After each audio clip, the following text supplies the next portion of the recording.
மக்களே, first of all எல்லாருக்குமே வணக்கம் மக்களே, உற்சாக வணக்கங்கள். இப்போ நம்ம இந்த வீடியோ என்ன பார்க்க போகிறோம் அப்படின்னா, காங்கிரஸ் கூட்டணி. காங்கிரஸ் யாரோட கூட்டணி வைக்க போகிறது அப்படிங்கிறத பற்றி தான் இப்போ நம்ம தெளிவாக இப்போ இந்த வீடியோவை பார்க்க போகிறோம். வாங்க இப்போ நம்ம வீடியோக்குள்ளே போகலாம். இந்த வீடியோவில் பார்க்க போகிற வீடியோ என்ன அப்படின்னு பார்த்துக்கிட்டிங்கன்னா, நம்ம காங்கிரஸ் கூட்டணி யாரோட கூட்டணி வைக்க போகுது அப்படின்னு. இப்போ நம்ம தாவைக்கா வந்து ஏற்கனவே சொல்லியிருந்தாங்க, விக்கிரவாண்டி மாநாட்டிலே சொல்லியிருந்தாங்க. நம்ம கூட வரவங்களுக்கு எல்லாருக்குமே ஆட்சியில் அதிகாரத்தில் பங்கு அப்படிங்கிற மாதிரி சொல்லியிருந்தாங்க. முற்றிலும் உண்மையும் கூட. ஆட்சியில் இப்போ கூட அதுதான் சொல்லிகிட்டு இருக்காங்க. ரீசெண்டாக சொல்லியிருக்கிறதும் அதுதான். ஆட்சியில் அதிகாரத்தில் வரவங்களுக்கு கண்டிப்பாக நாங்கள் பங்களிப்போம் அப்படிங்கிற மாதிரி சொல்லியிருக்கிறாங்க. அது உண்மைதான். காங்கிரஸ் வந்து எப்படி போயிட்டுருக்கு அப்படின்னா, காங்கிரஸ் தலைவர் ராகுல் காந்தி அவர்கள் வந்து இப்போ ஒன்று ட்விட் ஒன்று போட்டிருந்தாரு. என்ன போட்டிருந்தார் அப்படின்னா, ஏற்கனவே போட்டிருந்த ட்விட் வேறு இப்போ இருந்து போட்டதில் ஐயா ஸ்டாலின் அவர்களோட அப்பா ஸ்டாலின் அவர்களோட பிறந்தநாள் அன்னைக்கு ஏற்கனவே போட்டிருந்தேன்னா அண்ணன் ஸ்டாலின் சொல்லி போட்டிருந்தாரு. இந்த வாட்டி வந்து மிஸ்டர் ஸ்டாலின், திரு ஸ்டாலின் அப்படின்னு தான் சொல்லி. இப்படி ஏன் இதை நான் இப்படி மென்ஷன் பண்ணி சொல்கிறேன் அப்படின்னா, இப்போ தான் அவங்களுக்கு தெரிய வந்திருக்குன்னு நினைக்கிறேன். ஏன் அப்படின்னா, ஸ்டாலின் அவர்களிடம் வந்து கேட்டிருக்கிறாங்க, எங்களுக்கு ஆட்சியில் அதிகாரத்திலையும் பங்கு வேணும் அப்படிங்கிற மாதிரி ராகுல் காந்தி கேட்டிருக்கிறாரு.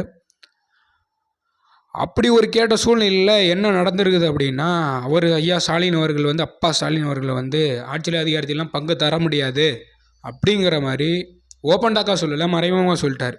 இந்தியா டிவியில் அந்த மேடையில் சொல்லியிருந்தார். ஏன்னா அங்கேருந்து பேசினா தானே ராகுல் காந்தி அவர்களுக்கு தெரியும் அப்படின்னு ஓப்பனாக டாக் கொடுத்துட்டாரு.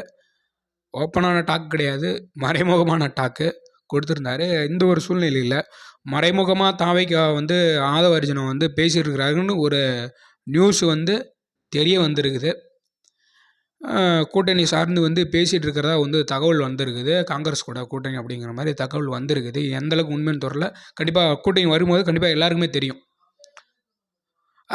அடுத்ததாக பார்த்துட்டிங்க அப்படின்னா, இப்போது இந்த இடத்துல அடுத்ததாக நாளைக்கு தாவேகா தலைவர் விஜய் அண்ணன் அவர்கள் வந்து நாளைக்கு சோழ தேசத்தில் தஞ்சாவூரில் தஞ்சை மண்ணில் நாளைக்கு மக்கள் கூட்டம் நடைபெற இருக்குது. அந்த மக்கள் கூட்டத்தில் நிறைய விஷயங்கள் பேசுவார். நாங்கள் எதிர்பார்த்துட்ருக்கோம், மக்கள் எதிர்பார்த்துட்ருக்கேன் நாளைக்கு என்ன பேச போகிறார் அப்படின்னு. நானுமே எதிர்பார்த்துட்ருக்கேன். தொண்டர்கள், ரசிகர்கள் எல்லாருமே, மக்கள், பீப்புள்ஸ் எல்லாருமே எதிர்பார்த்துட்ருக்காங்க. அரசியலில் பல எதிர்கட்சிகள், டிஎம்கேவாக இருக்கட்டும், ஏடிஎம்கேவாக இருக்கட்டும், காங்கிரஸாக இருக்கட்டும், பிஜேபியாக இருக்கட்டும், என்டிகேவாக இருக்கட்டும். என்டிகேவெல்லாம் கணக்கில் சேர்க்க வேணாம், அவங்களை பற்றி ஏன் நம்ம பேசிட்டு. யாராக இருந்தாலும் நம்மளுக்கு எதிர்ப்பு தெரிவிக்கிங்க, யாராக இருந்தாலும் கண்டிப்பாக விஜய் அண்ணன் பேச்சு நாளைக்கு எப்படி இருக்குன்னு சொல்லி கண்டிப்பாக எதிர்ப்பு நாளைக்கு. ஆனால் உண்மையாகவே ஏன்னா இவங்க பர்சனல் விஷயத்தில் எல்லாம் அவுட்ரு விஷயத்துலேருந்து பர்சனல் விஷயத்துலேருந்து எல்லாத்தையுமே தலையிட்டாங்க. கண்டிப்பாக நாளைக்கு வந்து இதுக்கு மேலே போல்டாக அடிப்பார். நான் ஷூரிட்டி கொடுக்குறேன், இதுக்கு மேலே போல்டாக அடிப்பார். ஏன்னா ஏற்கனவே போல்டாக தான் அடிச்சிட்டு இருக்காரு. கண்டிப்பாக இந்த வாட்டி நல்லா போல்டாக அடிப்பார். நாளைக்கு மார்ச் 4 புதன்கிழமை நாளைக்கு மக்கள் சந்திப்பு கூட்டம் நடைபெற இருக்குது. எல்லாருமே மறக்காமல் விஜய் அண்ணனோட வீடியோ கண்டிப்பாக ஸ்பீச்சை பாருங்கள். உங்களுக்கு நாளைக்கு அவர் கண்டிப்பான வாக்குறுதிகள் ரெடி ஆகிக்கிட்டு இருக்குது. தேர்தல் அறிக்கை வாக்குறுதிகள் ரெடி ஆகிக்கிட்டு இருக்குது. யார் யார் வேட்பாளர் நிற்க போகிறாங்க, அடுத்த மக்கள் சந்திப்பு கூட்டம் எங்கெங்கே நடக்க போகிறது அப்படிங்கிறது கண்டினியூஸாக இந்த மார்ச் மாதத்தில் கண்டினியூஸாக ஒரு 4-5 மக்கள் சந்திப்பு கூட்டங்கள் நடக்க இருக்குது. அது சில பகுதிகள் பர்மிஷன் கேட்டுக்கிட்டு இருக்காங்க. நிறைய இடத்துல பர்மிஷன் கிராண்டட் பண்ணிட்டாங்க அப்படின்னா கண்டிப்பாக அடுத்த மக்கள் சந்திப்பு கூட்டங்கள் நடைபெற இருக்குது. கண்டிப்பாக நடக்கும். நாளைக்கு வந்து ஃபர்தராக நாளைக்கு எல்லாருமே பாருங்கள், அஜன் விஜய் அவர்கள் ஸ்பீச்சை பாருங்கள். எதிர்கட்சியும் பார்த்துட்டு தான் எல்லாருமே பார்ப்பாங்க. நம்ம சொன்னாலும் சொல்லனாலும் பார்த்துட்டு தான் இருப்பாங்க. காங்கிரஸ் கூட்டணி மறைமுகமாக போயிட்டுருக்கு. இதுதான் நம்மளுக்கு கிடைச்ச தகவல். ஆட்சியில் அதிகாரத்தில் பங்கு கண்டிப்பாக எல்லாருக்குமே கொடுக்கக்கூடிய ஒரு நிபந்தனைக்கு வந்துடுச்சு, கட்டாய சூழ்நிலைக்கு வந்துடுச்சு. தாவைக்கு ஏற்கனவே சொல்லிட்டாங்க, விக்கிரவாண்டி மாநாட்டிலே சொல்லிட்டாங்க. நன்றி மக்களே.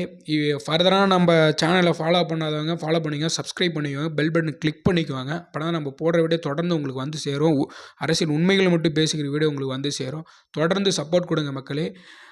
அரசியலை பற்றி தெளிவாக ஒவ்வொரு விஷயம் தெளிவாக பகிர்ந்து உங்களுக்கு தெளிவாக நான் கொடுத்துட்ருக்கேன். ஃபர்தராக நம்ம வீடியோவில் ஃபுல்லாகவே பாருங்கள், எடுத்து பாருங்கள் என்னென்ன பேசியிருக்கிறோம் அப்படின்னு, நியாயத்தை பேசியிருக்கோம்.